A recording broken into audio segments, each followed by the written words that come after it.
Buenas noches, bienvenidos a una nueva entrevista en Matices. Karen, buenas noches. Hola Saúl, buenas noches. Esta noche hablaremos sobre seguridad pública, es el tema que sigue para nosotros también en agenda para discutir a profundidad, Karen. Ya discutíamos semanas atrás sobre lo pertinente de algunas medidas implementadas por el presidente de la República en materia de seguridad, algunas críticas respecto al enfoque de la primera fase del Plan Control Territorial. Hoy hablaremos sobre cómo se sigue desarrollando este plan en materia de seguridad pública.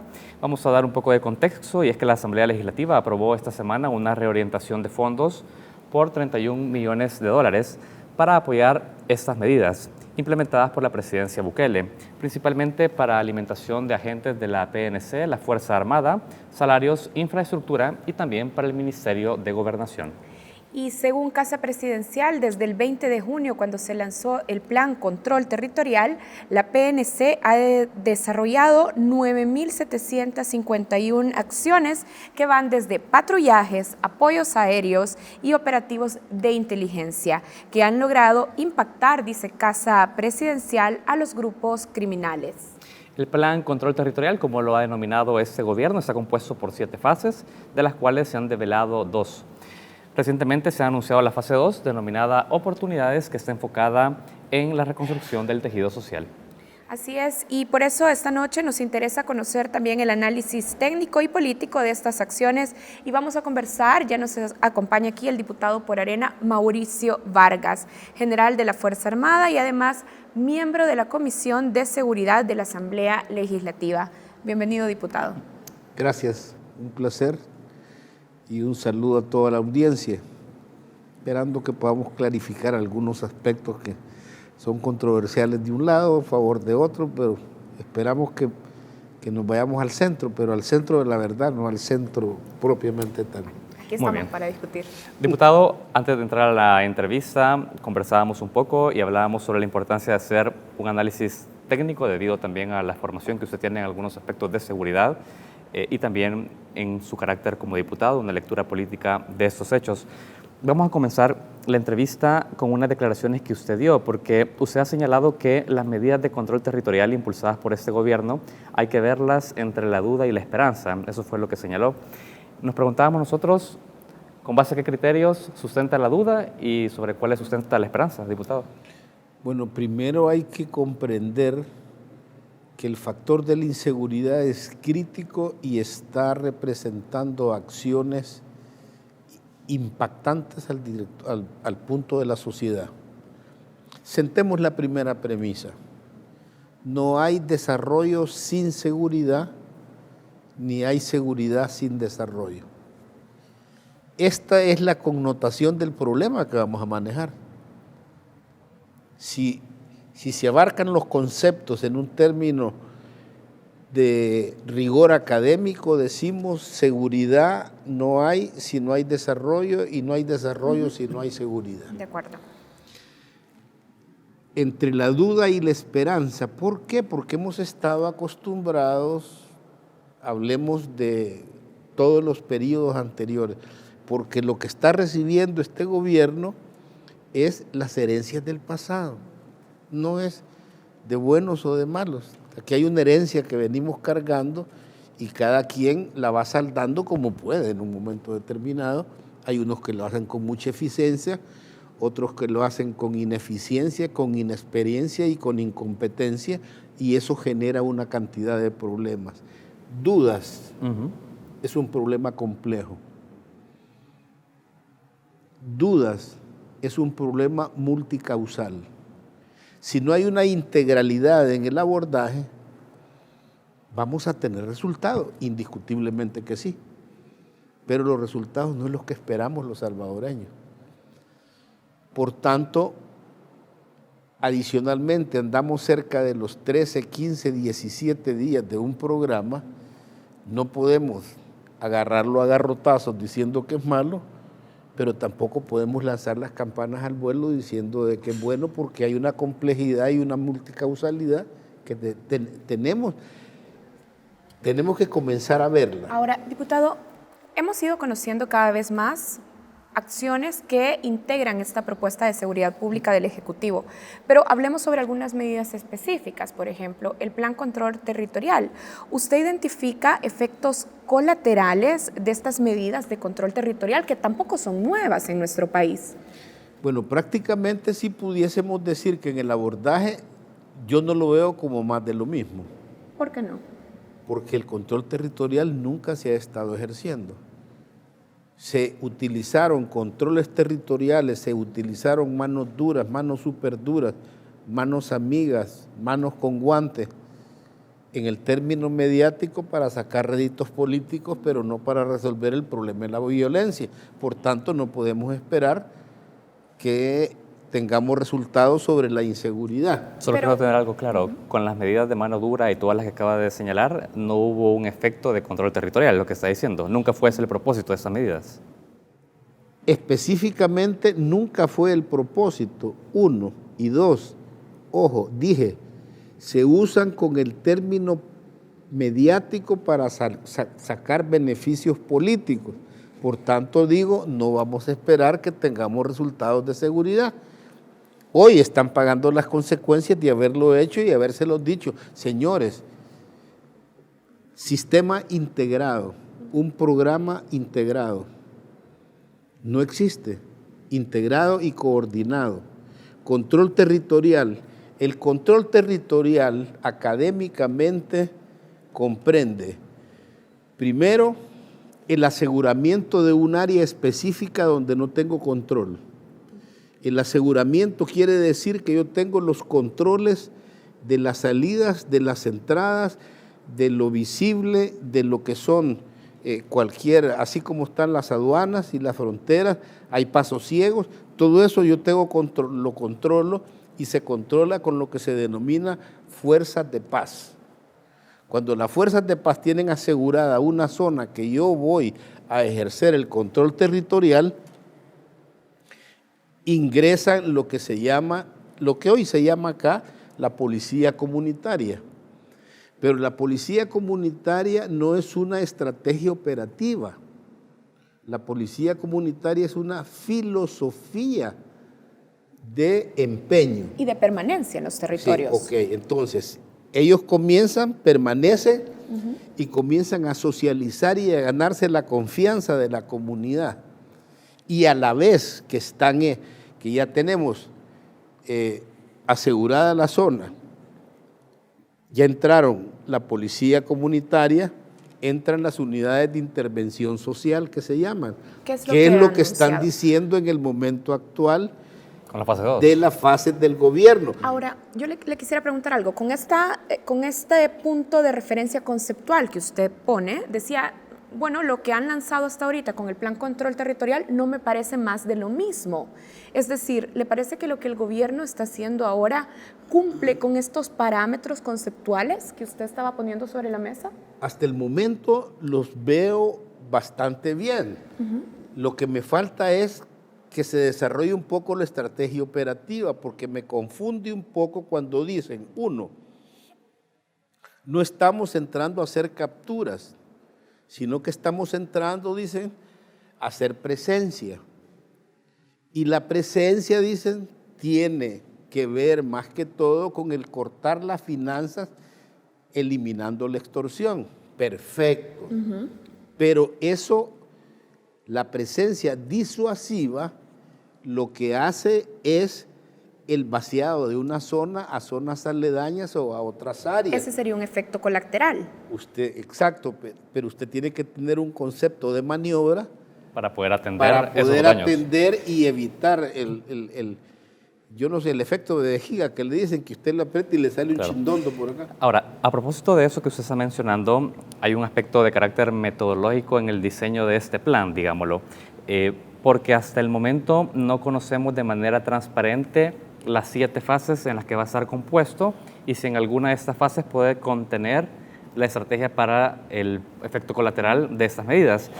Explíquenos, y también para las personas, digamos, cuáles podrían ser las consecuencias en su labor como legislador al no conocer el plan en su totalidad, sobre todo porque en su decisión recae aprobar fondos para que este plan pueda ser real. Es decir, ¿qué tipo de problema le está generando en su tarea legislativa el hecho de no conocerlo en su totalidad? Miren, mi tarea legislativa, el problema que tengo es que un programa de este tipo, los recursos públicos ordinarios no son suficientes para el abordaje de un problema tan grave.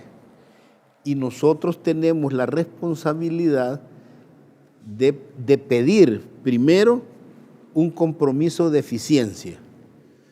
Y entonces yo tengo la responsabilidad de medirlo en función del dinero que estoy aprobando. Y adicionalmente tengo que exigir racionalidad, tengo que exigir transparencia y tengo que exigir rendición de cuentas, que en este documento se llaman la ley de contribución de los grandes contribuyentes y el impuesto a la seguridad, porque el otro es el presupuesto ordinario que también lo aprobamos.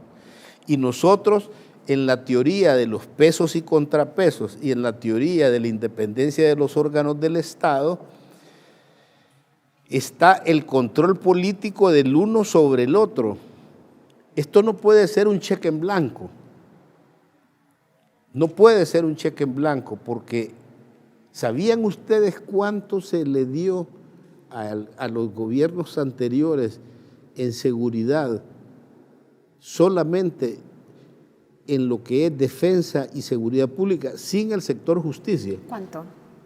5.420.9 millones de dólares. 5.000. Diputado, en esta semana en la Asamblea Legislativa se aprobó un aproximado de 31 millones de dólares. ¿Tenía usted suficiente información entonces para garantizar que esa reorientación será efectiva? Ok, precisamente, pero por eso es que vinieron. Primero aclararle a los televidentes, miren amigos, cuando hablamos de la seguridad, cuando hablamos del control de la violencia, todos ganamos con la cooperación y todos perdemos con la confrontación. De acuerdo. Esa es la primera regla que hay que poner.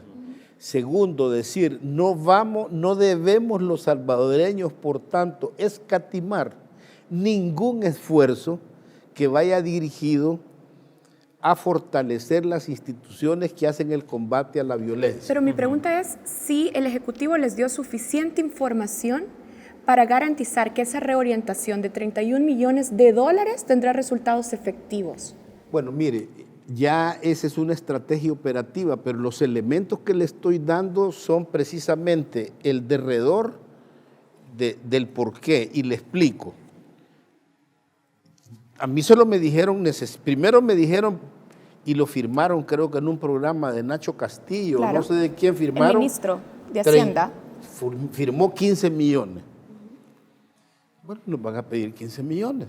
Va a venir un presupuesto desglosado, hay una asignación, hay un destino de los fondos, hay un fondeo de dónde salen, no hay ningún problema. Vamos a verlo. Pero llegan 31 millones. De acuerdo. Y llega 31 millones y nos dicen, 1 para alimentación, 2 para salarios, 3 para régimen de disponibilidad y 4 para el fortalecimiento institucional. ¡Wow! Pero llega esa noche y quieren que se apruebe esa misma noche. Entonces yo pregunto, miren, yo aquí tengo, les digo, primero aquí tengo el presupuesto de ustedes, les digo. Y en el presupuesto de ustedes, ustedes tienen disponibles ahorita 380 millones de dólares. Solo han ejecutado el 35.7% de su presupuesto, que son 465.8 millones de dólares. ¿Por qué me están pidiendo para la alimentación si es un gasto corriente que yo tengo programado y provisionado en el presupuesto general de la Nación para todo el año 2019 en el presupuesto general?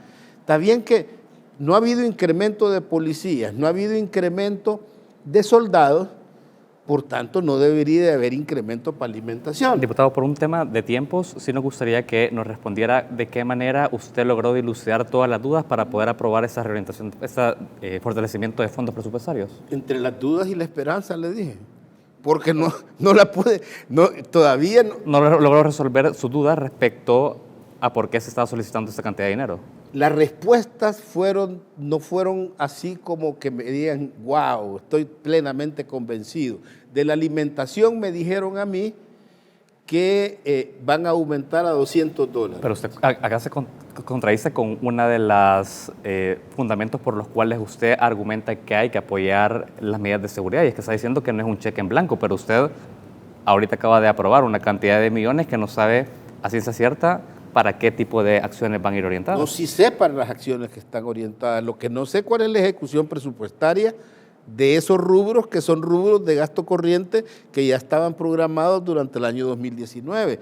Por tanto, si se lo gastaron y se lo gastaron mal, deberían de deducirse responsabilidades a quien se hizo, porque el problema, el control, yo no estoy en contra de la necesidad, y dije, en la cooperación todos ganamos, en la confrontación todos perdemos. No es de confrontarnos, pero sí le dije, exijo transparencia y rendición de cuentas. Bien, tenemos que hacer una pausa. El Ministerio de Hacienda sobre esto ha dicho que los fondos están destinados a alimentación, a bonos, a salarios y a infraestructura que se van a construir o que se van a destinar especialmente en el marco del Plan Control Territorial. Ya regresamos y vamos a continuar conversando con el diputado Mauricio Vargas. Ya volvemos.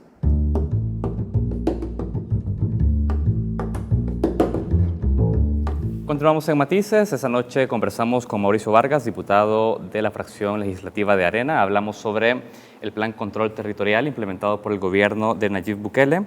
Ya usted hablaba y argumentaba por qué entonces en la discusión legislativa aún han quedado determinadas dudas, y habla sobre la necesidad de cooperar en este esfuerzo para poder avanzar en materia de seguridad. Hay otros actores que han cuestionado algunas medidas del Plan Control Territorial, por ejemplo, un grupo de jueces y magistrados que han señalado ante la Corte Suprema de Justicia una serie de irregularidades con la implementación de las medidas de emergencia en centros penales. Advierten que esta medida puede ser ilegal debido a que no han sido aprobadas completamente por jueces de vigilancia y además exceden el tiempo de 15 días establecido en ley penitenciaria. ¿Cuál es su opinión sobre estas medidas implementadas en centros penales, diputado? Primero, que hay que tener mucho cuidado y que no porque estamos sometidos permanentemente a la violencia vamos a aceptar cualquier cosa como respuesta, porque eso no es bueno en ningún rubro de la vida.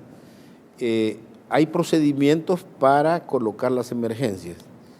La ley penitenciaria dice que se puede decretar durante 15 días máximo las medidas de emergencia, pero tienen que estar los jueces penitenciarios y los asuntos criminológicos que tienen que tener cierta intervención en ellos y tienen que haber control, o sea, que se conjunten, que haya sistemas integrados. Si se hicieron o no se hicieron, no sé. Me da la impresión que hay violentación de procedimientos en un momento dado de acuerdo a lo que dicen los jueces. Y de acuerdo a lo que ha habido una reunión, que es lo lógico, ha habido una reunión de la Corte Suprema de Justicia, especialmente de la Cámara de lo Penal, y están viendo esa situación para resolverla. Ahora, en función de la estrategia de seguridad, ¿a usted le parece pertinente que el presidente mantenga las medidas de emergencia de manera indefinida como una manera de poder disuadir a las pandillas a reducir los homicidios, que es justamente la acción que orienta a tener esas medidas indefinidas? ¿Usted respalda, digamos, como estrategia esto? Mire, como estrategia hay factores criminológicos que se llaman factores inhibitorios y factores propiciatorios. Si el niño se porta mal, usted le quita la salida del fin de semana, pero no se la va a quitar todo el año, se la va a quitar el tiempo que sea necesario para que él modifique su conducta. Estas personas estaban atentando de una manera brutal en contra ya de los agentes del Estado, en la cual ya no es la seguridad pública la que está en riesgo, es la paz del Salvador la que está en riesgo. el control de los territorios, las comunicaciones de adentro hacia afuera y de afuera hacia adentro, las extorsiones, toda esa situación estaba teóricamente, por lo que dicen las autoridades actuales, estaba desbordada. Había que colocar un detente en un momento dado, eso sí, uno, insisto, con el cumplimiento de las leyes, con los procedimientos y con las autoridades competentes, porque de lo contrario la medicina va a ser peor que la enfermedad. ¿Por qué? ¿Qué riesgos identifica, por ejemplo? Porque el presidente Bukele ha tomado una posición, de hecho, ahora también dirigiéndose a los jueces y acusándolos de pronunciarse contra sus medidas y diciendo, bueno, si no están conmigo, con estas medidas del Ejecutivo, están con las pandillas. ¿Qué riesgos identifica usted? Solo ese riesgo que usted me acaba de decir. Primero, estamos en una república. La república tiene los órganos del Estado. Los órganos del Estado tienen sus áreas de competencia, tienen su independencia y yo no puedo estar colocando un órgano del Estado y sus componentes en una manera de cuestión cuando están cumpliendo con una obligación. Pero lo que usted me está diciendo, se lo pongo así de sencillo. ¿Qué le está pasando a Venezuela con la Corte Interamericana de Derechos Humanos, con las Naciones Unidas y con la OEA? ¿Qué le está pasando a Nicaragua? ¿Por qué? Porque se han excedido, han roto los procedimientos. La teoría de los límites le dice a usted que usted tiene límites en su vida y que si media vez se sale de ahí, usted queda en la llanura.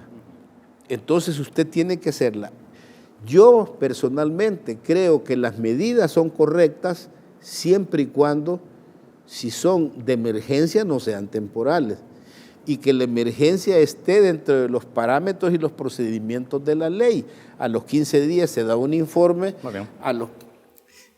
Bajo ese análisis, ¿sí considera desproporcionada la medida de indefinida que están las situación de emergencia en centros penales en este momento, porque no cumple con un parámetro temporal de 15 días e informe?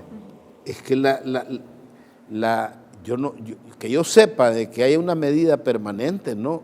Él lo que ha dicho es, mientras ustedes continúen haciendo esto, yo voy a tener que mantener mis acciones así, porque para ponerla permanente hay que hacer modificaciones de ley, de procedimientos y hay un acuerdo interinstitucional. Ahora, el presidente, el presidente tuiteó, las maras están queriendo obligarnos a quitar la emergencia en centros penales, al igual que algunos jueces. Sepan que estas acciones solo lograrán lo contrario, dice, si no bajan los homicidios, nadie ve un rayito de sol. Sí, pero no está, ahí está bien. Yo ya les dije, es más, lo dije anteriormente y lo quiero recalcar claramente, si usted va a utilizar mediáticamente para réditos políticos, va a tener réditos políticos, pero no va a tener réditos de seguridad. ¿Lo hizo por el tuit? Yo creo que sí. Yo tengo que ser claro en eso. Pero yo no veo a dónde él ha dicho que va a ser permanente.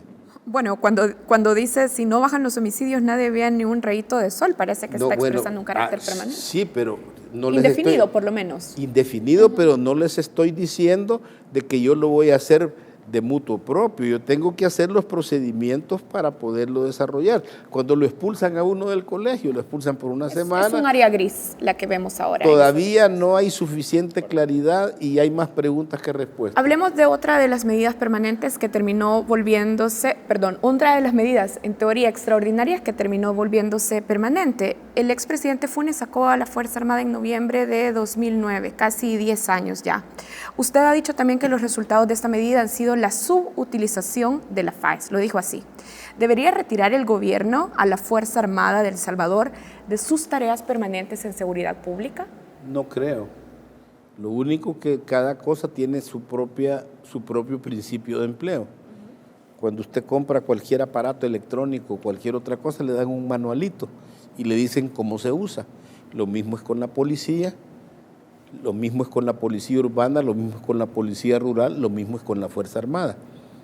Y los gobiernos, desde Francisco Flores hasta acá, han hecho el uso de la Constitución de la República, donde les dice que la Fuerza Armada es de carácter instrumental de los órganos del Estado. Y les dice adicionalmente que podrán usarlo en casos de seguridad pública, que es donde no tiene, pero que el presidente podrá usarlo, informar a la Asamblea el periodo, cada periodo hacer el informe y de ese informe pedir prórroga y la Asamblea determina la necesariedad o no, que es lo que no se ha hecho. Ahora, yo le preguntaba si debería de retirarse de la permanencia en la seguridad pública y usted me decía tajantemente, no creo. ¿Le parece entonces? No, pues no le hablé de la, tal vez yo no hablo de la permanencia, porque cuando usted tiene un dolor de cabeza, usted se toma una pastilla para el dolor de cabeza, pero si la causa desaparece, el efecto desaparece. Ahora, le cambio la pregunta. ¿Le parece que a la luz de las evidencias, la presencia permanente de la Fuerza Armada en la calle ha sido efectiva para mejorar el ambiente, el clima de seguridad y de reducción de la criminalidad? No, porque el principio de empleo no ha sido correcto, ha sido de acompañante. Yo dije en una forma que me han criticado mucho, pero lo vuelvo a decir, han andado como guardaespaldas o damas de compañía de la policía. ¿Cuál era el rol que debería de cumplir la Fuerza Armada en materia de seguridad? Tiene que tener una semiautonomía, tiene que tener un mandato claro, tiene que tener un objetivo claro, medible, tiene que tener medidores de impacto, tiene que tener una auditoría de procesos y tiene que tener una idea de maniobra clara. Desde su perspectiva, ya como un aspecto de carácter más consultivo, ante la situación de inseguridad y violencia que vive el país, ¿qué rol y qué tareas de autonomía se deberían de asignar a la Fuerza Armada en este momento? Yo me atrevería a estudiar que el principio de empleo principal debería estar en las áreas subrurales, suburbanas y rurales, porque la maniobra, el entrenamiento, el equipo, el material del área urbana es distinta al del área rural, y el área rural un arma larga usted no la puede usar en una ciudad. Y cuando se refiere a semiautonomía, entonces, ¿a qué se refiere? Semiautonomía es que no tenga una dependencia policial, sino que tenga una misión, un mandato claro. Y rinda cuentas a partir de esa tarea. Claro, no, que tenga una supervisión, tenga una autoridad arriba siempre. ¿Cuál va a ser? No sé, pero a esa lo que hace es, le rinde cuentas. Aunque esto sería tentatorio de los acuerdos de paz. No necesariamente, porque se quedó que en la Constitución de la República se quedó, uno, el carácter instrumental, dos, el uso de la seguridad, de ella en la seguridad pública cuando las condiciones de violencia estén superando o hayan superado la capacidad de las autoridades de seguridad pública. ¿Por qué? Les decía, porque cuando ya no es la seguridad, sino que la paz del Salvador la que está en peligro. Diputado, vamos a avanzar en la entrevista. Como lo habíamos señalado también en la introducción, el gobierno ya anunció una segunda fase denominada Oportunidades, en el que en principio participan todas las carteras del Estado y la intención es prevenir la incorporación de nuevos miembros a las pandillas. En el marco de esto, el Ejecutivo ha solicitado otros $91 millones a la Asamblea Legislativa. Queremos saber si en la fracción de Arena ya hay una discusión respecto a esta solicitud, ya está alguna postura definida o cómo va a reaccionar la fracción de Arena como oposición a esta nueva solicitud del gobierno. Debe de reaccionar como oposición, pero no como obstrucción. Dije, la colaboración es necesaria en esta materia. Lo único que tenemos problemas son, uno, de dónde están los recursos. O sea, el país está en un problema bastante grave. Tiene un problema fiscal, tiene un problema de deuda, tiene un problema de crecimiento, tiene un problema que estamos metidos en un problema bastante complejo. Por su complejidad hay que atacarlo. Creo que Mauricio Vargas está en la disposición de apoyar todo lo que sea necesario para el combate a la violencia. ¿Qué es de la postura de la fracción? ¿No hay una postura unánime? No, porque todavía, todo eso se sabe por los medios. ¿No hay una solicitud todavía formal presentada ante él? Uno, no hay una solicitud formal. Dos, no hay una explicación completa. pero que vamos a tratar de ver cómo se hace y de dónde se hace, ¿por qué razón? Por una tan sola razón. Le dije, no hay desarrollo sin seguridad, ni seguridad sin desarrollo. Y tenemos un problema que lo hemos tenido permanentemente, que tenemos que encontrarle una solución. Tenemos que salirnos del molde. El presidente actual, del presidente ausente al presidente presente, que tenemos una diferencia bien grande, que a la gente le gusta y así le encanta que esté por ese tuit. Le encanta a la gente. Le preguntaba por la postura unánime de la fracción, porque hemos visto en otras iniciativas pronunciamientos muy puntuales de diputados como Felisa Cristales, Milena Mayorga, Gustavo Escalante, Arturo Magaña, quienes sí han tomado una postura individual de apoyo a las iniciativas del presidente. Y es parte de las preguntas que nos hacíamos en esta entrevista. ¿Cómo evalúa usted esa atomización de posturas en la fracción de Arena que no están precisamente bajo la misma bandera del partido? ¿No son unánimes? No las comparto, y no las comparto por una tan sola razón. Yo fui elegido, si bien es cierto por rostro y si bien es cierto que no me debo a mandato imperativo alguno, como dicen otros, pero estoy en un organismo colegiado. Hay un voto que es un voto que se puede llamar que es un voto de objetivo y de políticas públicas de nación, y hay un otro que es de conciencia. Pero si no, ¿para qué hay partidos políticos? Ahora, parece que el apoyo a Bukele está dividiendo en el interior de la fracción de Arena. ¿No teme, usted ve el riesgo de que también este balance de comunicación que el presidente utiliza conmigo o contra mí también pueda poner como un límite, es decir, que las decisiones de la fracción se tomen más en función de estar bien ante la opinión pública y tratar de evitar costos electorales? Mire, yo por lo menos, yo hablo por mí, porque aquí no puedo hablar por el pensamiento de los demás. Yo hago lo políticamente correcto y no lo políticamente conveniente. Yo no voy a actuar, yo no actúo con la pistola en la cabeza, ni actúo bajo un esquema de extorsión o de intimidación. Tengo el pellejo así de grueso. Ya voy a cumplir más de 70 años y he estado en situaciones muy difíciles. Pero en el análisis macro no identifica que esta idea de evitar la confrontación con el presidente al final no puede llevar a una parálisis de la oposición política en el país a fin de evitar costos electorales para 2021.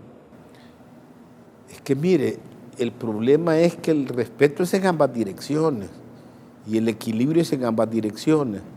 Aquí, por ejemplo, hay un criterio en política que se llama la gobernabilidad, pero la gobernabilidad le da el Ejecutivo, no lo da la oposición. Cada quien tiene el Ejecutivo hace la propuesta. La oposición, no la obstrucción, la recibe. Bien, le hacemos una pregunta final. Su fracción, la fracción de Arena, ¿está dividida internamente en torno al apoyo al presidente Bukele? Yo no lo veo dividida. Siento que hay disensos que están demasiado tensados en un momento dado, pero yo lo veo más provocado de afuera hacia adentro que adentro. ¿Y esas tensiones en qué elementos específicos las ve? Cuando toman posiciones de estas, yo le llamo facilonas, ¿no?, en las cuales yo tomo lo conveniente pero no hago lo correcto. Yo tengo que hacerlo, en mi vida tengo que hacer lo correcto, porque lo fácil me va a llevar a problemas más tarde que temprano. Lo empírico tiene tope y todas estas situaciones tienen costos y los costos son demasiado altos. Tengo principios, tengo valores y tengo una sociedad a la cual debo de responderle con seriedad, con responsabilidad. Le deseamos éxito al gobierno, le deseamos éxito al señor Bukele. No creo que haya una persona con 3 dedos de frente que en el abordaje de la violencia está deseando que le vaya mal al señor, porque no le va a ir mal a él, nos va a ir mal a todos. Bien. Diputado, con esta frase vamos a cerrar la entrevista esta noche. Queremos agradecerle su presencia en Focus. No, a ustedes, gracias. Ha sido bastante sabrosa la conversación. El Muchísimas tiempo gracias. tal vez un poco pero esperamos poderla contar. Y cuenten conmigo realmente para tomarnos un café aparte y tal vez hablamos 2 horas. Muy bien. Muchas gracias al diputada. diputado Mauricio Vargas. Nosotros hacemos una pausa, ya regresamos.